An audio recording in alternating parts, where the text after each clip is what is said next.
அனைவருக்கும் வணக்கம். நான் பூபாலன். தவேக ஆட்சி அமைந்தவுடன் மாற்றம் ஏற்படும் என்று எதிர்பார்த்தவர்களுக்கு அதன்படியே அவர்கள் மாற்றத்தை செய்து காட்டினார்கள். முதல் மாற்றம், திமுக நடைமுறைப்படுத்திய திட்டங்களின் பெயர்களை மாற்றியது. அடுத்தது தனது அலுவலகத்தை மாற்றம் செய்வது. அதற்கு அடுத்ததாக நடக்க போவது என்னவென்றால் தனது பயண திட்டத்தை மாற்றுவது. இது பற்றி தான் இந்த காணொலியில் பார்க்க போறோம். முதல் மாற்றம், திமுக திட்டங்கள் பெயர் மாற்றியது.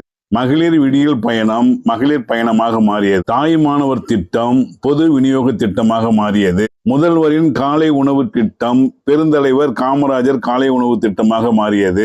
நான் முதல்வன் திட்டம் திறன் தமிழ்நாடு திட்டமாக மாறியது. இதுதான் தவேக ஆட்சியின் பெரிய மாற்றம். அடுத்தது, தமிழ்நாட்டின் முதல்வர் தனது அலுவலகத்தை பணியூருக்கோ அல்லது வேறு இடத்துக்கோ இடமாற்றப் போகிறாரோ என்று நினைத்தோம். சென்ட் ஜார்ஜ் கோட்டைக்கு 200 மீட்டர் தொலைவில் உள்ள தலைமைச் செயலகத்தில் இட நெருக்கடி ஏற்பட்டுள்ள காரணத்தால் நாமக்கல் கவிஞர் மாளிகையின் 10வது தளத்துக்கு முதல்வரின் அலுவலகம் மாற்றப்படுவதாக அறிவிக்கப்பட்டுள்ளது. இந்த மாற்றம் தான் ரொம்ப முக்கியமான மாற்றம். தான் இருக்கும் இடத்தில் உயரமான இடத்தில் கிழக்கு பார்த்து அமர்ந்தால் அவருடைய வளர்ச்சி இன்னும் வேகமாகவும் சூப்பராகவும் இருக்கும் என்று அவருடைய ஆஸ்தான ஜோதிடர் ரத்தன் பண்டிட், இவர் இந்த பேரை கேள்விப்பட்டிருப்பீங்க, அவர் தான் எஸ்ஓடியா அப்பாயின்மெண்ட் பண்ணாங்க முதல்வருக்கு. அதாவது ஆபீசர் ஆன் ஸ்பெஷல் டியூட்டி. எதிர்கட்சி தலைவர்கள் மற்ற நபர்கள் அனைவரும் நறுக்கு நறுக்கு என்று தலையில் கொட்டியதால் அந்த பதவியை வித்ட்ரா பண்ணி முடிச்சாச்சு.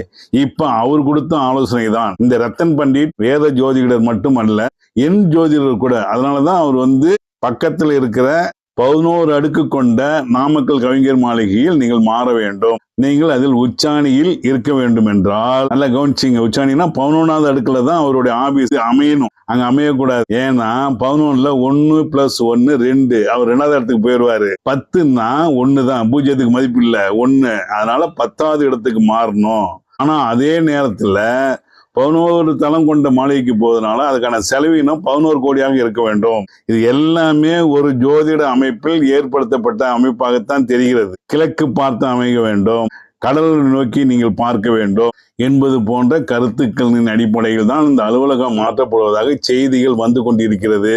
அது உண்மையாக இருக்கும் பட்சத்தில் தமிழக மக்கள் மிகவும் வேதனைப்பட வேண்டிய விஷயமாகும். இந்த அரசு 70 நாளைக்குள்ளார 20,881 கோடி ரூபாய் கடன் வாங்கியதாக செய்தி வந்தது. அந்த செய்தியை இந்த அரசு மறுக்கவில்லை. அப்படி பார்த்தா ஒரு நாளைக்கு 298 கோடி ரூபாய் கடன் வாங்கப்பட்டு இருப்பதாக அறிய முடியாது. அந்த நிலையில் தான் இப்போது தேவையில்லாத ஒரு 200 மீட்டர் தொலைவுக்கு அலுவலகத்தை மாற்றுவதற்கு 11 கோடி ரூபாய் செலவு. இந்த நிலைமையில் கடன்.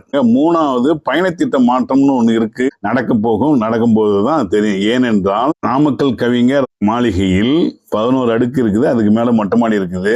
அந்த மொட்டை மாடியில ஹெலிபேட் அமைத்து நேராக பனையூரில் இருந்து ஹெலிகாப்டரில் வருவதற்கான ஏற்பாட்டின் முன்னோட்டம் தான் இந்த அலுவலக மாற்றம்.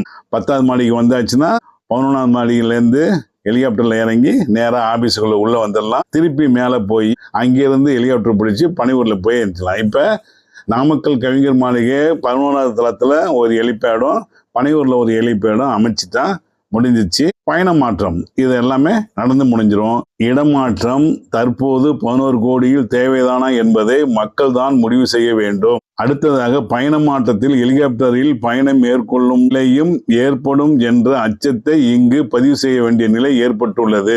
இந்த மாற்றங்கள் அரசுக்கு கூடுதல் செலவினம் ஏற்படுவதுடன் தேவையில்லாத மாற்றங்கள். முன்னாள் முதல்வர் ஜெயலலிதா தான் வரும் பாதையில் கண்ணகி சிலை இருக்கக்கூடாது என்று இடித்து எடுத்து அருங்காட்சியகத்தில் கண்ணகி ஓய்வு எடுத்துக் கொண்டிருந்தார். மீண்டும் திமுக ஆட்சி வந்தது.